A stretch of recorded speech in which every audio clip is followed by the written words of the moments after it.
नवप्रभा संस्था के सदस्य हम रूपम अग्रवाल आप सभी को अभिनंदन करते हुए आज अपने परिवार, अपने समाज के बच्चों की सुरक्षा के संदर्भ में अपने कुछ विचार बिंदु आप सभी के समक्ष रखना चाहेंगे कि कहीं आपके बच्चों के साथ किसी भी तरह की कोई अमानवीय घटनाएं तो घटित नहीं हो रही,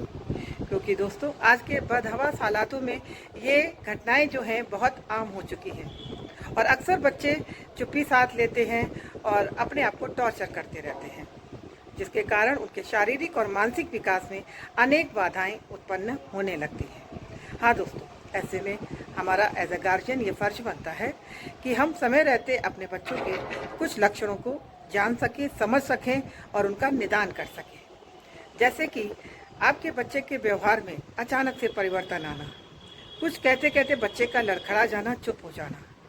या फिर आपके घर में गेस्ट आने के बाद बच्चा स्वयं को एक कमरे में बंद कर लेता है, पढ़ाई में मन न लगना, जिसकी गुस्सा वह किताबें फाड़कर या फिर खिलौने तोड़कर निकाल रहा है, नींद ना आना, अचानक से आपके बच्चे को कोई बहुत सारी गिफ्ट और चॉकलेट देने लग रहा है, यहाँ तक कि नहाते वक्त और कपड़े बदलते वक्त बच्चे का घबरा जाना, असहज होना, ये कुछ ऐसी परिस्थितियाँ हैं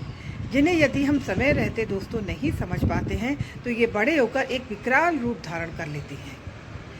हमारे बच्चे में एक बड़ी हेल्थ प्रॉब्लम भी ला सकती हैं, जैसे कि depression, anxiety, obesity, personality disorder, यहाँ तक कि ब्रेन ट्यूमर भी हमारे बच्चों को हो सकता है। हाँ दोस्तों, ऐसे में यदि हम चाहते हैं कि हमारा बच्चा एक हेल्दी और सिक्योर लाइफ जिए, तो इसके लिए सबसे ज़्यादा ज़रूरी है कि हम अपने बच्चों के साथ एक दोस्ताना रवैया रखते हुए उन्हें उनकी बॉडी पार्ट्स की वैल्यूज़ के बारे में बताएं, उन्हें ये प्यार से समझाएं कि ये बॉडी उनकी है, इसलिए इसकी सुरक्षा की जिम्मेदारी भी सिर्फ और सिर्फ उनकी बनती है। ऐसे में यदि कोई परिचित, अपरिचित, छोटा बड़ा, बुजुर्ग, कोई भी व्यक्ति उनकी बॉडी के किसी भी पार्ट को छूता है, यहाँ तक कि देखता भी है, तो उसका खुलकर विरोध करना उनके अधिकारों में शामिल है। और उस बच्चे के बार बार मना करने के बाद भी वो व्यक्ति यदि नहीं मान रहा है, उस बच्चे को बराबर इरिटेट कर रहा है, तो उसकी शिकायत वो जाकर अपने दोस्त से यानी कि अपने पेरेंट्स से कर सकते हैं, आपसे कर सकते हैं। क्योंकि दोस्तों अक्सर बच्चे जो हैं ऐसी परिस्थितियों में स्वयं को दोषी मानते हैं, जिसके कारण ये परिस्थितियां वो अपने बड़ों से छुपाते हैं। अब यदि हम चाहते हैं कि हमारे बच्चे सुबह से शाम तक होने वाली हर छोटी बड़ी घटना हमसे शेयर करें, साझा करें, तो ये तभी संभव है दोस्तों जब हमारे और उनके बीच एक हेल्दी फ्रेंडशिप रिलेशन मेंटेन होगा,